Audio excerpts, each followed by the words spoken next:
Hello, my name is the bariatric PT Harry Hedges, and I am part of the wonderful aftercare at Tonic Weight Loss.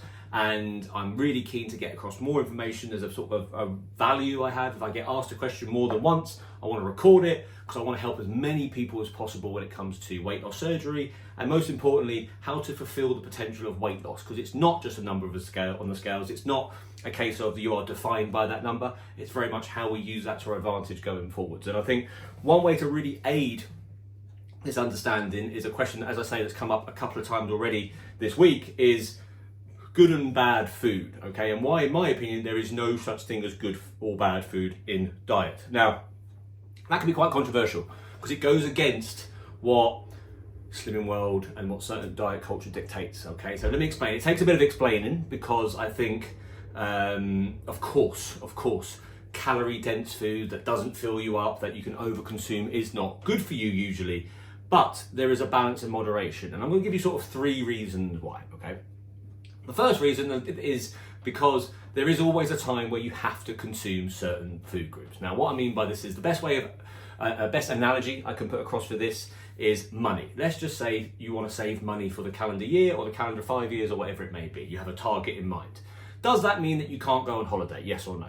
Well, of course, an expensive holiday will go against your money goals, but there's many positives to a holiday. It's relaxing, you get a recharge, you might be able to go again when you get back, you might be able to work harder when you get back. So most people would accept that a holiday is a good idea when it comes to saving money, even though it goes completely against your goal. It's a similar thing with weight loss, okay? So there is always going to be a time and a place where, for example, somebody bakes you a cake. Well, you might have given up cake because it's a bad food. Well, does that mean you canned it back to them? Probably not. It's a tough one, right? There'll be a time when you go to a restaurant and you're having a three-course meal and some wine comes out. Well, wine is a bad food. Alcohol is probably one of the things that is most obviously bad for us. It has no nutritional value.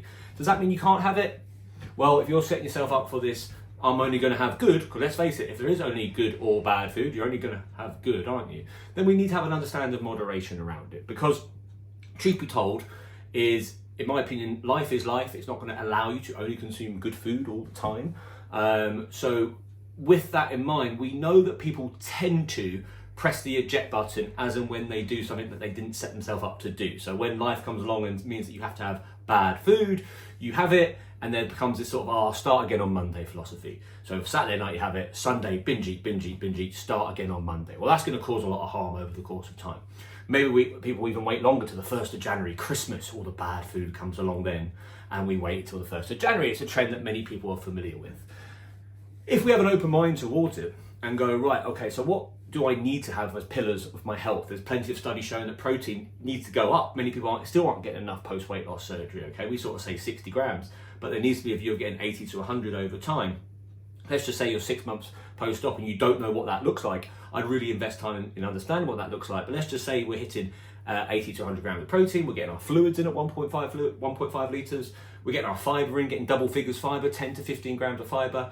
Then, once that's all in place, if there is a desire to moderate, I think there is room to moderate. I tend to recommend about 10% of your calories per day being in that sort of snackier, slightly more calorie dense food. That's not going to cause too much harm.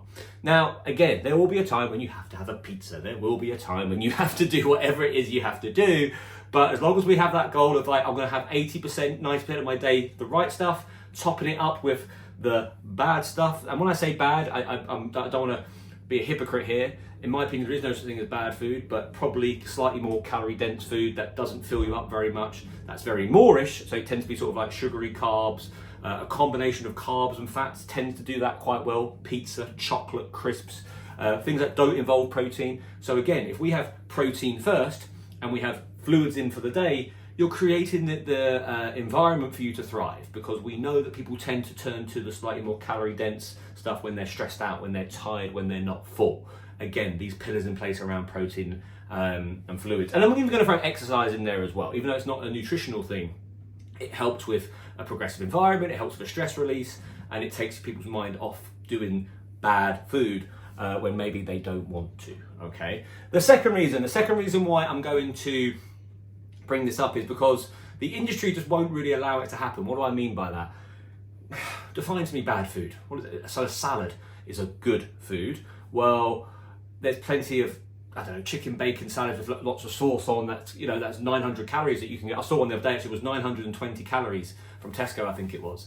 And is that a good food or a bad food? Well, it says salad on it, so I'm sure it's a good food. What does that mean? You know, if you have a grilled chicken burger with salad on it, well, that would be considered bad food. It's got bread in it. But if you take it all out and have breadcrumbs in a salad with chicken and salad there, you know, it becomes a salad, then it's a good food. So what's the difference? Well, sometimes it's how we put things together. And industries and companies will use that to their advantage. A debate that came up on our private Facebook group recently is are protein bars a good or a bad food, or are they okay for weight loss? Of course they're okay for weight loss. They're around 200 calories, 250 calories. You can adhere to that in a deficit. You tend to get 15 to 20 grams of protein. Does that mean that we should only have protein bars, or does that mean that protein bars are good? Oh, well, no, because if you have 3 or 4 of them, you're going to have a problem. Firstly, because they usually contain a thing called polyols, which can be a gut irritant. And if you're post-weight loss surgery, you don't want anything that's going to cause a gut irritant to you. Caffeine's a similar thing. Caffeine's fine for you, but if you have too much of it, it can cause sleep issues. It can be a gut irritant in itself. So there's, again, moderation is king, okay? And if, for example, on the protein bar debate, if you are looking to hit your protein on a day-to-day basis, you understand the benefits as to why you're doing that, you're having meals throughout the day and you're a bit short and you fancy a treat to top up a protein bar, go and do it. If you can afford to do it. By the way, protein bars are expensive, okay? They're £2.50 a chuck. I think you go to B&M, they're a bit cheaper. But the point being is that there's other variables in play here, whether it makes it a good or a bad food. Say I say it's a good food and everyone goes and starts buying them and you can't afford them. Well, what, do you know what I mean? There's all these layers to weight loss, to nutrition, that makes it far more less obvious than good and bad. And the third thing, and I've already sort of touched on it a little bit, is the fact that we tend to press the eject button quite quickly when it comes to good and bad food. We try and be as good as possible. There's plenty of studies to show that when people who eat an amount of sugar completely give up sugar. Who's the type of person who's going to completely give up sugar? Well, it's probably someone who eats quite a lot of sugar, isn't it? And there's plenty of studies to show that 2-3 weeks down the line, people who give up sugar double compensate 2-3 weeks later because of there's that connection with it.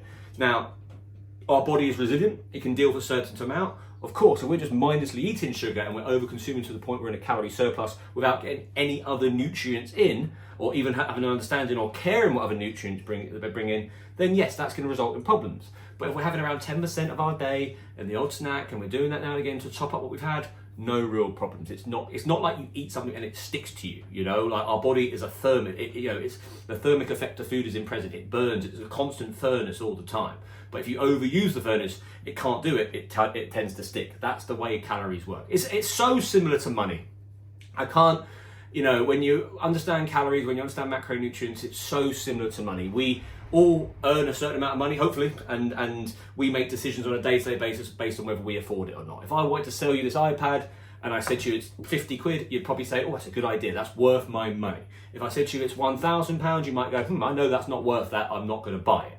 It's the same thing with food, okay? You have a certain amount of calories per day, a certain amount of money that you earn, and you should make decisions on a day-to-day basis whether you're going to do it or not. So, for example, if that donut is 400 calories, okay, what does that donut do for me? Well, not a lot when it comes to nutrition. What does that beer do for me? Well, not a lot when it comes to nutrition, but I've got this amount of calories here. I know what the rest of my day looks like. I know what the rest of my week looks like. Maybe I could work harder, earn more money, work harder, exercise to offset the calories a little bit, but I don't really like that relationship too much, but you can do that. Or can I save some here or make it work here? Or if you're going to do that and have no care in the world, then that's fine, but don't beat yourself up afterwards, okay? That's a tough one because obviously there's certain disorders around that. But my point being is own it. There's an element of control here. What I'm keen to get across when it comes to weight loss is that there is more control in this than we think. Now, yes, this is an emotional game, and yes, there are certain conditions in play here which make it less like you're in control. But I think let's furnish people with the facts, knowledge, understanding, empowerment, and then practice control, rather than what, in my opinion, is happening quite a lot, a very confusing industry, creating lots of problems towards people so they don't understand, so of course there's less control. And that's why I want to do these sort of videos around this sort of topics, the good and bad food. Is it a thing? Not really, but it's more about pillars per day, building habits in per day, getting your energy up from doing these pillars, having an appreciation for doing them, and then once we've got that in play, of course you can top up now and then. okay? But this, and then when I say now and then, by the way, I mean like daily, that's fine. But if we're just mindlessly consuming toast in the morning, bread being a good or bad food, well, there's no protein in toast. You know, it's very Moorish, you can have quite a lot of it, and suddenly you're going out to work and you're going on 0 grams of protein. The problem with that is the knock-on effect is you're not full, so you're probably going to chase more carbohydrate type food, and eventually you're out of balance, okay? Whereas if we go protein first throughout the whole entire day and topping it up the other way around, there's room for moderation. I hope that makes sense. Hope you enjoyed that. Please let me know, comment below. All the best. Bye-bye.